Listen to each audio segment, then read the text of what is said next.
This is Jonathan Agger, fifth of Pro Boxing Fans, joined by Frank Smith. We're 2 days out from Canelo against Bivol. Might be 1 day by the time I post this.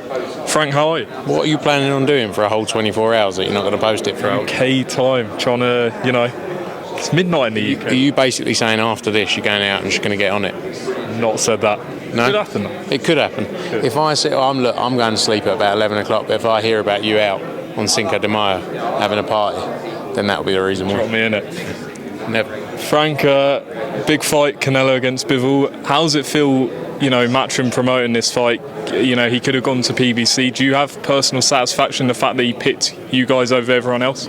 Yeah, look, 100%. It's a pleasure to work with Canelo and his team.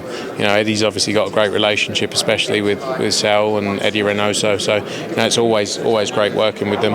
Bivol as well. It's great to deliver this opportunity for Dmitry Bivol because it's a fight we've been working on for a long time. Bivol's wanted this fight for a long time. He's never shied away from a challenge, and he's wanted this opportunity. So, it's good. It's good. It's good to see. I think by the time we promote, the next two, it would have been 5 out of his last 6 fights promoted by Matchroom. And we're just the guys from England, aren't we? Who came over here and people questioned us, etc. But it's a pleasure to be promoting the pound for pound #1 star in the sport. On that note, how do you think the DAZN, invasion, whatever the word is, how do you think that's going? The fact you've had Canelo 3 fights, you've had Taylor Serrano, how do you think the whole project's going? It's great. It's in a great place. DAZN are the only platform who are 100% behind boxing, investing, growing the sport on a global scale. And they're in a great place. They've invested heavily into the sport, and they're excited more than ever by the sport of boxing because we've seen what it can create. We saw the night we had with Taylor Serrano, and we've got a huge night now here in Vegas. So we're in a great place, and DAZN are really happy. And it's great. It's great to be working with them to grow the sport of boxing, not just our own events, but you see with DAZN across their social, across their platforms, they're the only people out there who are pushing boxing as a sport as a whole, and that's good for the sport. Canelo had a pretty close fight with Caleb Plant before he stopped him. I felt, maybe I'm wrong. How'd you have it? I thought Canelo easy work. Fine, well, he didn't have a close fight then. But how close do you think this fight could be with Bivol? He's a much bigger guy. Well, he's a 175-pounder, unbeaten. How do you think it'll play out? I think it's a real tough fight. I think a lot of people may be sleeping on Dmitry Bivol, mainly because they probably don't know enough about him and what he's done in the sport. I think he's been waiting a long time for a fight of this magnitude and this size, and this is the kind of thing he needed to get up for it, really. I think he's gonna give him a real tough test on Saturday. But at the same time, we've seen time and time again how Canelo, he just always finds a way, doesn't he? He's great to watch, and it's the pound for pound #1, as I said, against Dmitry Bivol, who's the #1 at 175 pound in the world. So it's going to be good. I asked Eddie a couple of days ago if Golovkin was going to be ringside. He said we'll see. Any update? We'll see. Fair enough. If Canelo gets through Saturday night, is the Golovkin fight going to happen in September? Is that the plan? Yeah, look, it's been spoken about a lot. Fully focused on Saturday night first. Because it's a real tough test for Sal. But everyone's been speaking a lot about the Golovkin fight, and I'm sure if he gets through Saturday night, that's definitely the fight we're looking at. Would it be a major shock if Bivol won, or do you think it would obviously be a shock? But do you think it's Ruiz, Joshua levels? No, I think people in boxing know what Bivol brings. The talent Bivol has. A lot of people in here will know the talent Bivol has. And look, he's the reigning world champion at 175. He's held on to his belt for 4 or 5 years, maybe. So it would be a shock in terms of commercially, wouldn't it?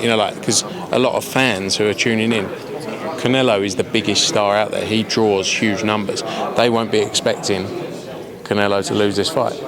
But in terms of to the boxing audience, I don't think it would be a huge shock. It would be, he's not favourite, but I think he can give a good challenge. We've seen Canelo asked about pretty much every fighter this week who might appeal to him. Charlo Benavidez, even Jake Paul. Does it surprise you that he is open to fighting Jake Paul? He said maybe in 2 years. It's because you asked him, didn't you? I did. Yeah. I think look, his focus is about creating a legacy. It's about making these moments where he goes and does what people have never done before. If he goes in here, becomes 175 champion, then I'm sure he'll be looking to unify, become undisputed at 175. Does he go up to 200 after that? He's spoken about fighting Makabu. Then does he want to become undisputed there? Then does he want to fight Usyk? He wants to take the biggest challenges. I get the feeling with him, it's not about money. Because if you just wanted money, you could fight massive names that you were going to go in there and steamroll time and time again. He wants to be remembered, as far as I can see, as a superstar and a legend who went in there and did what many others couldn't.